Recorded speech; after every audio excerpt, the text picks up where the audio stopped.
ये देखिए, भारत के लिए गौरव की बात है, जो प्रधानमंत्री जी कहते हैं उसको करके दिखाते हैं।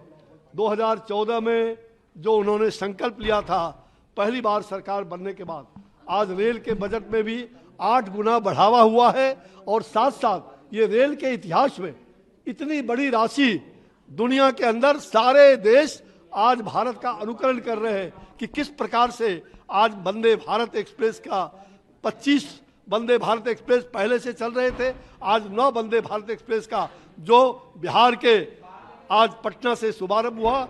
ये बिहार की भगवान श्री राम की प्रथम कर्मभूमि बिहार से ये यात्रा शुरू हुई है। सबकी यात्रा सुखल हो, सुखमय हो, सफल हो। और सबसे बड़ी बात कि आज आपने देखा कि वंदे भारत एक्सप्रेस में यहाँ से चलने वाले और यहाँ से विशेष रूप से जो उसके ड्राइवर थे और जो गार्ड थे वो महिला थी। ये नारी शक्ति विधेयक का एक जीता जागता उदाहरण इस रेलवे के द्वारा भी परिलक्षित हो रहा है। तो रेल के इतिहास में सबसे बड़ी बात, आज यहाँ के बहुत सारे मंत्री और जो मुख्यमंत्री रहे हैं, पहले भी मुख्यमंत्री रहे थे, कई वो रेल मंत्री भी रहे थे, पता नहीं उनका मन इतना छोटा कि रेल के आमंत्रण के बावजूद भी उनको भारत के विकास से चिढ़ है, इस देश और राज्य के विकास से चिढ़ है।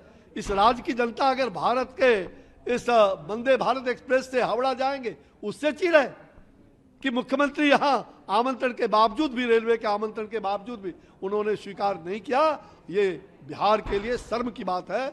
और ऐसे मुख्यमंत्री को अब निश्चित रूप में ये विकास से नहीं, ये विकसित भारत का एक जीता जागता ये ट्रेन विकसित भारत का एक उदाहरण है। और आज उनको विकसित भारत से अगर चिढ़ है तो निश्चित रूप से अब उनको लाठी पिलावन, तेल पिलावन ऐसे लोगों के गोद में बैठ करके और बिहार को और देश को कलंकित कर रहे हैं। अभी यहाँ एक अभी अरे एक मिनट यार जी, सिग्नल ले रहे यार, एक मिनट रुको, बोल करो। सीएम को इनवाइट किया गया था, यहाँ पर नहीं आके इसी वक्त अभी 10 नंबर आवास पर लालू जी से मुलाकात कर रहे हैं। तो कहीं ना कहीं एक तरीके से केंद्र की इस योजना को निगलेक्ट किया जा रहा है, आप ये मानते हैं नीतीश कुमार? अरे मैंने क्या कहा, पूर्व मंत्री रेल के कोई ईडी का छापा पड़ रहा है, सीबीआई का छापा पड़ रहा है।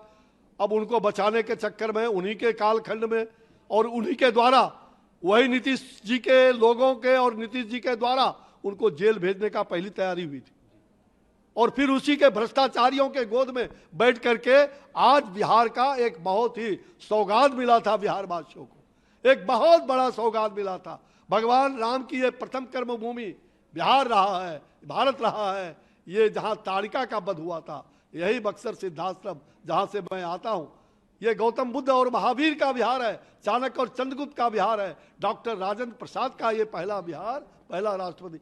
उस बिहार के साथ ऐसी शर्मीली बात करते हो। बिहार के इस कार्यक्रम में, इस पटना के राजधानी के इस कार्यक्रम में आने का फुर्सत नहीं और गपशप और गुपचुप करने का उनको फुर्सत है। इसलिए ये विकास नहीं, ये विनाशी तत्वों के हाथ में बिक गए हैं। और अब उनका अंतिम भी होगा। वो जो चाहते हैं इंडी, ये उनका घमंडिया गठबंधन जो इंडिया, INDIA इंडी, ये कभी भी देश के प्रधानमंत्री का सपना, इनका मुंगेरी लाल का हसीन सपना ही बना रहेगा। अब तो इनको सीधे रसातल में जाना है, अब सीधे रसातल में जाएंगे। एक आखिरी पॉलिटिकल सवाल, डिप्टी स्पीकर महेश्वर हजारी उन्होंने कल कहा है कि जिस दिन भी इंडिया अलायंस की तरफ से पीएम का नाम उम्मीदवार की घोषणा होगी वो नीतीश कुमार का नाम होगा। इसके लेकर बात भी हो गई है सारी पार्टियों से। अच्छा, कान खोल करके सुन लीजिए, पहले तो ये होगा नहीं, और होगा तो बिहार से तो पहले जमानत जब्त उनका पहले होगा। अगर हिम्मत है तो बिहार से लड़के दिखा दो, कहीं से जमानत जब्त हो जाएगा, जमानत जब्त हो जाएगा। और ये 24 के 24 जो सीट है, ये 40 के 40 सीट बिहार के, ये पूरी तरह से नरेंद्र मोदी जी के झोले में जाएगा। फिर से भारत का प्रधानमंत्री, देश का प्रधान सेवक, जो जनता के लिए, भारत के लिए रक्षा, भारत की रक्षा और भारत को विकसित भारत बनाने में, दुनिया में जहां G20 के द्वारा देश का सम्मान बढ़ाया, ऐसे प्रधानमंत्री को ही लोग चुनेंगे। ये नकली लोग घूमते रहेंगे और इनका स्थान पाताल में और बगल में बांग्लादेश के बंगाल की खाड़ी में दिखाई पड़ेगा।